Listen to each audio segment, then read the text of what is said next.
سماعت فرمانے والے تھے کہ یاجوج اور ماجوج یہ کون ہے، کیا ہے۔ دجال کا تو آپ نے سماعت فرمایا کس طریقے سے آئے گا اور اللہ تعالیٰ کس طریقے سے اس کا خاتمہ فرمائے گا عیسیٰ علیہ السلام کے ذریعے سے۔ اب یاجوج اور ماجوج کسے کہتے ہیں، اس کی سماعت فرمائے۔ یاجوج ماجوج کا خروج مسلمانوں کے لیے کوہ طور پر جانے کے بعد یاجوج ماجوج ظاہر ہو گئے، یعنی جب حضرت عیسیٰ علیہ السلام دجال کو ختم کر دیں گے، اس کے بعد حکم الہی ہوگا کہ جو ایمان والے ہیں ان کو لے کر کے تم کوہ طور پر چلے جاؤ، کیونکہ یہ یاجوج ماجوج جو ہوں گے ان کے متعلق اللہ تعالیٰ فرمائے گا کہ ان سے لڑنے کی طاقت ابھی کسی میں نہیں۔ اب یہ نکلیں گے، کتنا فساد پھیلائیں گے، تو اللہ تعالیٰ فرمائے گا کہ جو ایمان والے ہیں ان کو لے کر تم طور پر چلے جاؤ، طور پہاڑ ہے وہاں لے کر چلے جاؤ۔ یہ وہاں نہیں پہنچ پائے گا، اس کے علاوہ پوری زمین پر یہ بھی گھومیں گے۔ کیا کریں گے، سماعت فرمائیں۔ یاجوج ماجوج ظاہر ہوں گے، یہ اس کثرت کے ساتھ ہوں گے کہ ان کی پہلی جماعت بحیرہ تبریہ پر ہوگی، جس کا طول 10 میل ہوگا، یعنی جو تبریہ جو دریا ہے اس کی لمبائی بتا رہے ہیں 10 میل لمبا، اتنا بڑا دریا ہوگا۔ جب یہاں سے گزریں گے تو اس کا پانی پئیں گے، اور جو آگے کی جماعت ہوگی یاجوج ماجوج وہ پانی اس طرح پیے گی کہ پورا پانی سکھا دے گی۔ دوسری جماعت بعد والی جب آئے گی تو وہ کہے گی کہ یہاں پانی تھا ہی نہیں، یعنی اس طریقے سے پانی پی کے سکھا دیں گے کہ ایسا محسوس ہوگا کہ یہاں پر پانی تھا ہی نہیں۔ آگے کی جماعت والے جو پیئیں گے تو پیچھے کی جماعت والے کو پانی بھی نہیں ملے گا۔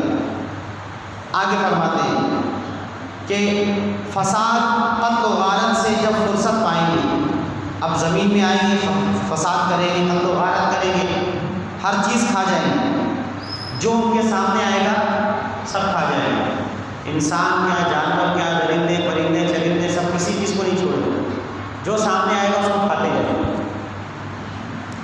آگے فرماتے ہیں جب یہ زمین میں فتنہ فساد پھیلا چکے ہوں گے، اور فتنہ فساد پھیلانے کے بعد اب جب دیکھیں گے کہ زمین جو ایمان والے ہوں گے وہ تو عیسیٰ علیہ السلام کے ساتھ ہوں گے، باقی سب ختم کر چکے ہوں گے تقریباً، تو جب یہ سب ختم کر کے فارغ ہوں گے تو کیا کہیں گے آپس میں، جب فرصت پائیں گے تو کہیں گے کہ زمین والوں کو تو قتل کر دیا، آؤ اب آسمان والوں کو قتل کریں گے۔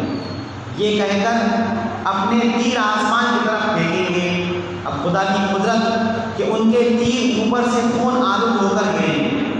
اب یہ حکمت خدا بندی کہ جب یہ تیر اوپر پھینکیں گے آسمان میں تو وہ سرخ ہو کر نیچے آئیں گے۔ اب یہ سمجھیں گے کہ ہم آسمان والوں کو بھی اب قتل کر رہے ہیں۔ اب یہ ان کا کچھ دن تک ایسے ہی چلتا رہے گا وہاں۔ آگے فرماتے ہیں یہ اپنی ہی حرکتوں میں مشغول ہوں گے، اور وہاں پہاڑ پر حضرت عیسیٰ علیہ السلام اپنے ساتھیوں کے ساتھ محصور ہوں گے، یعنی قیدی ہو جائیں گے ایک طرح سے پہاڑ میں، یہاں تک کہ ان کے نزدیک گائے کے سر کی بقعت ہوگی جو آج تمہارے نزدیک 100 اشرفیوں کی نہیں ہے۔ یعنی بتا رہے ہیں کہ اس وقت کیونکہ کھانے پینے کی اب چاروں طرف سے سب کچھ بند ہوگا اور پہاڑ میں چند لوگ پھنسے ہوں گے، تو فرماتے ہیں کہ وہاں پر کھانے پینے کی اتنی قلت ہوگی کہ ایک جانور کی ایک جانور کا ایک سر جو اس کی قیمت 100 اشرفیہ 100 سونے کے سکے اس سے بھی زیادہ قیمتی ہو جائے گا، یعنی اتنی قیمتی چیزیں وہاں پر ہو، یعنی کھانے پینے کی اتنی قلت ہو، اتنا پیسہ دینے کے بعد بھی لوگوں کو اتنا کھانا میسر نہیں آئے گا کہ وہ پیٹ بھر کے کھانا کھا سکے۔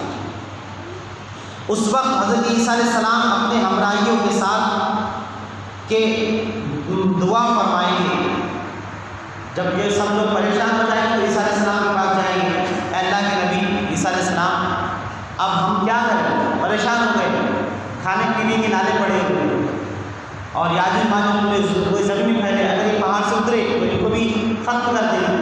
تب یہ عیسیٰ علیہ السلام کے پاس جائیں گے پھر عیسیٰ علیہ السلام اللہ کی بارگاہ میں ان یاجوج ماجوج کی قوم کے لیے بد دعا کے لیے ہاتھ اٹھائیں گے۔ پھر کیا ہوگا؟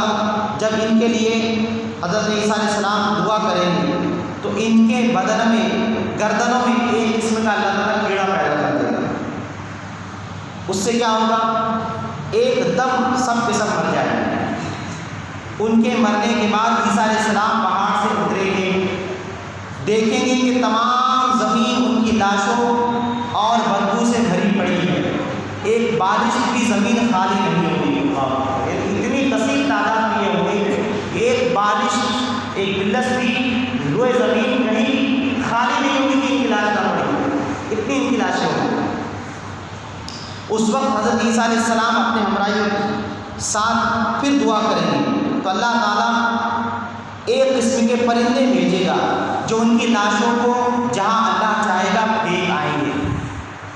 یہ سب اللہ تعالیٰ اپنی قدرت کاملہ سے دکھائے گا اس وقت کے لوگوں کو کہ دیکھو میری قدرت کیا ہے، تمہاری طاقت بھی اپنے لوگوں کو تم اٹھا کر نہیں بھیج سکتے، لیکن اللہ تبارک و تعالیٰ اپنی قدرت کاملہ سے کچھ پرندے ایسے بھیجے گا جو ان کی لاشوں کو اٹھا کر کے جہاں اللہ چاہے گا وہاں لے جا کر پھینک دیں گے۔ اس کے بعد اور ان کے تیر کمان اور ترکش کو مسلمان 60 برس تک جلائیں گے، یعنی تیر کمان اور ان کے اتنے زیادہ ہوں گے کہ مسلمان 7 سال تک ان کے تیر کمان کو جلاتے رہیں گے، تب جا کر ان کے تیر کمان ختم ہوں گے۔ اور فرماتے ہیں پھر اس کے بعد بارش ہوگی، جب یہ سب ختم ہو جائیں گے، پرندے کو اٹھا کر لے کے چلے جائیں گے، اس کے بعد بارش ہوگی، زمین کو ہموار کر چھوڑے گی، یعنی پانی اتنا آئے گا کہ زمین ایک لیول کی ہو جائے گی، اور زمین کو حکم ہوگا، یعنی اللہ تعالیٰ حکم دے گا کہ اپنے پھلوں کو اگا اور اپنی برکتیں اگل دے، اور آسمان کو حکم ہوگا اپنی برکتیں اڑیل دے۔ تو پھر یہ حالت ہوگی کہ اس قدر اناج کی کثرت ہوگی کہ ایک انار کو ایک جماعت کھائے گی اور اس کے چھلکے کے سائے میں 10 آدمی بیٹھیں گے، اتنے بڑے بڑے پھل ہوں گے اس دور میں۔ اور دودھ میں برکت ہوگی کہ ایک اونٹنی کا دودھ ایک جماعت کے لیے کافی ہوگا، اور ایک گائے کا دودھ ایک قبیلے بھر کو، اور ایک بکری کا دودھ ایک خاندان بھر کو کفایت کرے گا۔